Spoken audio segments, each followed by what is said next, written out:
फेरों का 8वां वचन। स्वाति ने इसी साल शहर के कॉलेज से पढ़ाई पूरी की है और अब उसके लिए जगह जगह से रिश्ते आने लगे हैं। स्वाति से ज्यादा उसके रिश्तेदारों को उसकी शादी की चिंता है, इसीलिए जो भी स्वाति के घर आता वो किसी नए लड़के की खबर जरूर ले आता। अरे दीदी, ये फोटो देख के बताओ कैसा है। राहुल नाम है लड़के का, मेरी सहेली की बहन का बेटा है। अपनी स्वाति के साथ एकदम प्यारी जोड़ी लगेगी इसकी। जरा दिखाना, फोटो तो बढ़िया लग रहा है। कोई गलत आदत वादत तो नहीं है ना इसे? और कमाता कितना है? अरे कोई गलत आदत नहीं है दीदी, आप कहो तो एक मीटिंग करवा देती हूँ, फिर सब कुछ फाइनल कर लेना। हाँ, ये सही कह रही हो तुम। संडे को स्वाति के पापा भी घर पे ही रहेंगे। बुआ फिर वहाँ से चली जाती है और रात को स्वाति की माँ उससे कहती है, स्वाति बेटा, आज कमला बुआ ने एक लड़के की फोटो दिखाई है। संडे को वो लोग मिलने आ रहे हैं, तैयार हो ना तुम बेटा। अरे मम्मी, आप कहाँ कमला बुआ के चक्कर में आ जाती हो? अभी इतनी जल्दी कोई शादी वादी नहीं करनी है मुझे। अरे बेटा, अच्छा लड़का है, बुआ जानती है उसे अच्छे से। हाँ स्वाति बेटा, एक बार मिल तो लो, बाद में देखेंगे आगे क्या करना है। वैसे तो कमला रिश्ता लाई है तो मना करने का तो कोई सवाल ही नहीं उठता। संडे की सुबह होती है और कमला बुआ राहुल और उसके मम्मी पापा को लेकर स्वाति के घर आती है। अरे आइए आइए भाभी, इसे अपना ही घर समझिए, इनसे मिलिए। ये मेरे भैया और ये मेरी भाभी है। नमस्ते भाभी जी, ये है हमारा लड़का राहुल, सरकारी नौकरी की तैयारी कर रहा है ये। वैसे आपकी बेटी कहाँ है? अरे स्वाति बेटा, बाहर आ जाओ। वैसे कितनी पढ़ाई की है स्वाति ने?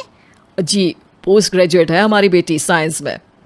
ये सब तो ठीक है, पर घर संभालना जानती है या नहीं? हमें कौन सी इससे नौकरी करवानी है, नौकरी तो मेरा बेटा करेगा ही। पर मैंने इतनी पढ़ाई की है और आप चाहती हैं कि मैं घर पर ही बैठी रहूं? अरे स्वाति बेटा, ये बड़ों की बात में तुम कहाँ बोल पड़ी? हम सब देख लेंगे क्या करना है क्या नहीं। हम तो इसी बात में विश्वास करते हैं कि घर के लड़कियां घर में ही रहे तो ज्यादा अच्छा रहता है। वरना भाई साहब, आप तो आजकल के हाल जानते ही हैं, कितनी घटनाएं होने लगी हैं औरतों के खिलाफ। स्वाति बेटा, रसोई का काम तो पूरा जानती हो ना? शादी के बाद तुम्हें ही संभालना है वो सब। अरे बहुत अच्छा खाना बनाती है ये, आप सब लोग इसकी तारीफ करते नहीं थकेंगे। लो भाई, हो गई मीटिंग, अब शादी की तारीख फाइनल कर लेते हैं, क्यों भैया? भाई, हम तो पंडित जी से चर्चा करने के बाद ही तारीख फाइनल करेंगे। सालों से हम उनकी बातें मानते हुए आ रहे हैं। लड़के वाले और कमला बुआ की बातें सुनकर स्वाति एकदम नाराज हो जाती है और उसे लगने लगता है कि शादी के बाद उसे घर पर ही बैठना पड़ेगा। लेकिन घर वालों के आगे उसकी एक नहीं चलती और उसे शादी के लिए हाँ कहना पड़ता है। शादी का दिन आ जाता है और सब मंडप में जमा होते हैं। अब फेरों का समय हो गया है, अब कन्या अपने वर से 7 वचन मांगेगी। आप किसी धार्मिक आयोजन में जाए तो मुझे भी ले जाएंगे। आप मेरे माता पिता का भी बराबरी से सम्मान करेंगे, हमेशा मेरा साथ निभाएंगे। आपको दोनों परिवार की जिम्मेदारियां बखूबी निभानी होगी। हर ज़रूरी बात में मेरी भी राय लेंगे। आप सभी गलत आदतों से दूर रहेंगे। आप मेरे अलावा किसी और औरत से कोई गलत संबंध नहीं बांधेंगे। ये 7 वचन पूरे हुए, वर क्या तुम्हें ये सारे वचन मंजूर है? जी हाँ पंडित जी, मैं सारे वचन अच्छी तरीके से निभाऊंगा। अरे वाह वाह, बढ़िया तरीके से सब काम संपन्न हो गया। तो इसी के साथ विवाह संपन्न हुआ और आज से ये दोनों पति पत्नी हुए। 1 मिनट पंडित जी, अभी एक वचन लेना बाकी है। अब कौन सा वचन है बेटा? मैं अब हमेशा के लिए किसी दूसरे घर में जाने वाली हूँ, तो पति के अलावा मैं अपने सास ससुर से भी एक वचन लेना चाहूँगी। अब कहो बेटी। मैं ये चाहती हूँ कि मुझ पर किसी बात की कोई पाबंदी नहीं लगाई जाएगी। मुझे सब कुछ करने की आज़ादी होगी और मैं भी विश्वास दिलाती हूँ कि मैं एक अच्छी बहू बन के दिखाऊंगी। स्वाति की बात सुनकर उसके सास ससुर एकदम चौंक जाते हैं और कुछ बोल नहीं पाते कि उतने में कमला बुआ बोल पड़ती है।